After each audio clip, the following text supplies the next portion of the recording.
Chapter 10. 2 days before Christmas, Ellen Bourne went through the new-fallen snow of their wood lot. Her feet left scuffled tracks clouded about by the brushing of her gown's wet hem and by a dragging corner of shawl. She came to a little evergreen tree, not 4 feet tall, with low-growing boughs, and she stood looking at it until her husband, who was also following the snow-filled path, overtook her. "Matthew," she said then, "will you cut me that?" Matthew Bourne stood with his axe on his shoulder and looked a question in slow preparation to ask one. "I just want it," she said. "I've took a notion." He said that she had a good many notions, it seemed to him. But he cut the little tree, with casual ease and no compunctions, and they dragged it to their home, the soft branches patterning the snow and obscuring their footprints. "It's like real Christmas weather," Ellen said. "They can't stop that coming, anyhow." In the kitchen, Ellen's father sat before the open oven door of the cooking stove, letting the snow melt from his heavy boots. "Hey," he said, "I was beginning to think you'd forgot about supper. What was in the trap?" At once Ellen began talking rapidly.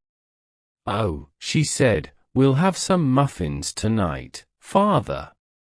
The kind you like, with—" "Well, what was in the trap?" the old man demanded peevishly.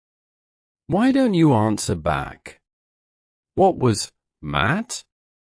Matthew, drying his axe blade, looked at it with one eye closed. "Rabbit," he said. "Where is it?" her father demanded. "It was a young one, not as big as your fist," Ellen said. "I let it out before he got there." "Where's Mother?" "Just because a thing's young, it ain't holy water," the old man complained. "Last time it was a squirrel you let go because it was young. It's like being spendthrift with manna," he went on. Ellen's mother appeared, gave over to Ellen the supper preparations, contented herself with auxiliary offices of china and butter getting, and talked the while, pleased that she had something to disclose. Ben Helder stopped in, she told. "He's going to the city tomorrow." "What do you suppose after?" "A boy. He's going to take him to bring up and work on the farm." "Where's he going to get the boy?" Ellen asked. Her mother did not know, but Mrs. Helders was going to have a new diagonal and she wanted the number of Ellen's pattern. Ben would stop for it that night. Evenings their kitchen was a sitting room, and when the supper had been cleared away and the red cotton spread covered the table, Ellen asked her husband to bring in the little tree. She found a cracker box, handily cut a hole with a cooking knife, and set up the little tree by the kitchen window. "What under the canopy?" said her mother, her voice cracking. "Oh, something to do in the evening," Ellen answered. "Father's going to pop me some corn to trim it with, aren't you, Father?" "Mother, why don't you get you a good big darning needle and string what he pops?" "It'll make a lot of litter," said her mother, but she brought the needle, for something to do. "Hey, king and country," said her father, "I'd ought to have somebody here to shell it for me." "Who you trimming up a tree for?" her mother demanded. "I thought they wasn't to be any in town this year." "It ain't Christmas yet," Ellen said only. "I guess it won't do any hurt 2 days before." While the two worked, Ellen went to the cupboard drawer, and from behind her pile of kitchen towels she drew out certain things, walnuts, wrapped in shining yeast tinsel and dangling from red yarn, wishbones tied with strips of bright cloth, a tiny box, made like a 155 house, with rudely cut doors and windows, eggshells penciled as faces, a handful of peanut owls, a glass-stoppered bottle, a long necklace of buttonhole twist spools. A certain blue paper soldier doll that she had made was upstairs, but the other things she brought and fastened to the tree. Her husband smoked and uneasily watched her. He saw somewhat within her plan, but he was not at home there. If the boy had lived and had been up chamber asleep now, he thought once, it'd be something like to go trimming up a tree. But this way. What you leaving the whole front of the tree bare for? Her mother asked. The blue paper soldier goes there. I want it should see the blue paper soldier first thing. Ellen said, and stopped abruptly. You talk like you was trimming the tree for somebody, her mother observed, aggrieved. Maybe something might look in the window, going by, Ellen said. Get in there. Get your heads in there, ye beggars, said the old man to the popcorn. I'd ought to have somebody here to pick up them shooting kernels, he complained. In a little while, with flat-footed stamping, Ben Helders came in. When he had the pattern number, by laborious copying against the wall under the bracket lamp, Matthew said to him, Going to get a boy to work out, are you? Helders laughed and shifted. He's going to work by and by, he said. We allow to have him to ourselves a spell first. Keep him around the house till spring? More, said Helders. You see, he added, it's like this with us, family all gone, all married, and got their own. We figured to get hold of a little shaver and have some comfort with him before he goes to work for life. Adopt him, said Matthew, curiously. That's pretty near it, Helders admitted. We've got one spoke for at the City Orphan Asylum. Ellen Bourne turned. How old? She asked. Around 5, 6, we figure. Helders said it almost sheepishly. Ellen stood facing the men, with the white festoons of popcorn in her hands. Matthew, she said, let him bring us one. Matthew stared. You mean bring us a boy? He asked. I don't care which, girl or boy. Anything young, Ellen said.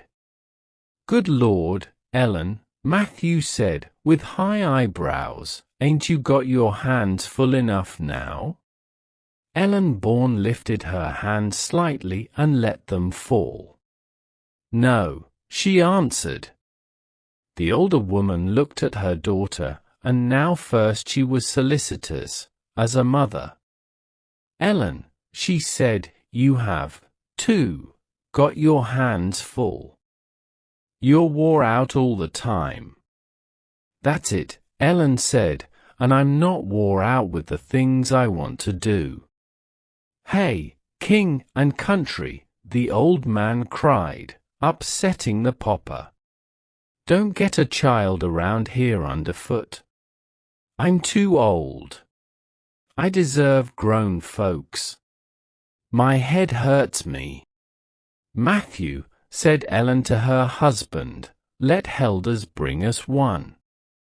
Tomorrow, for Christmas, Matt. Matthew looked slowly from side to side. It seemed incredible that so large a decision should lie with a man so ineffectual. Seems like we'd ought to think about it a while first, he said weakly. Think about it, said Ellen. When haven't I thought about it? When have I thought about anything else but him? We haven't got any more? Ellen, the mother mourned. You don't know what you're taking on yourself. Hush, mother, Ellen said gently, you don't know what it is. You had me. She faced Helders. Will you bring 2 when you come back tomorrow night, she said, and one of them for us? Helders looked sidewise at Matthew, who was fumbling at his pipe. Wouldn't you want to see it first, now? Helders temporized. And a girl or a boy, now? No, I wouldn't want to see it first, I couldn't bear to choose. One healthy, from healthy parents, and either girl or boy, Ellen said, and stopped. The nicest tree thing I've made is for a boy, she owned. It's a paper soldier. I made these things for fun, she added to Helders. For the first time Helders observed the tree. Then he looked in the woman's face. I'll fetch out a boy for you if you say so, he said. Then do, she bade. When the 4 were alone again, Matt sat looking at the floor. Every headlong thing I've ever done I've gone headlong over, he said gloomily. Ellen took a coin from the clock shelf. When Ben goes past tomorrow, she merely said, you'll likely see him. Have him get some little candles for the tree. My head hurts me, the old man gave out, this ain't the place for a great noisy boy. Ellen put her hand on his shoulder almost maternally. See, dear, she said, then you'd be grandfather. Hey, he said, not if it was adopted, I wouldn't. Why, of course. That would make it ours, and yours. See, she cried, you've been stringing popcorn for it already, and you didn't know. Be grandfather, would I? Said the old man. Would I? Hey, king and country. Grandfather again. Ellen was moving about the kitchen lightly, with that manner which eager interest brings, of leaving only half footprints. Come on, mother, she said, we must get the popcorn strung for sure, now. The mother looked up at the tree. Seems as if, she said, wrinkling her forehead, I used to make pink Tolton stockings for your trees and fill them with the corn. I don't know, but I've got a little piece of pink Tolton somewheres in my bottom drawer. Next night they had the bracket lamp and the lamp on the shelf and the table hand lamp all burning. The little tree was gay with the white corn and the colored trifles. The kitchen seemed to be centering in the tree, as if the room had been concerned long enough with the doings of these grown folk and now were looking ahead to see who should come next. It was the high moment of immemorial expectancy, when those who are alive turn the head to see who shall come after. What you been making all day, Daddy? Ellen asked, tense at every sound from without. Her father, neat in his best clothes, blew away a last plume of shaved wood and held out something. I just whittled out a kind of a clothespin man, he explained. I made one for you, once, and you liked it like everything. Meb a boy won't, he added doubtfully. Oh, but a boy will. Ellen cried, and tied the doll above the blue paper soldier. Hadn't they ought to be here pretty soon? Matthew asked nervously. Where's Mother? She's watching from the front room window, Ellen answered. Once more Helders came stamping on the kitchen porch, but this time there was a patter of other steps, and Ellen caught open the door before he summoned. Helders stepped into the room, and with him was a little boy. This one? Ellen asked, her eyes alive with her eagerness. But Helders shook his head. Miss Bourne, he said, I'm real dead sorry.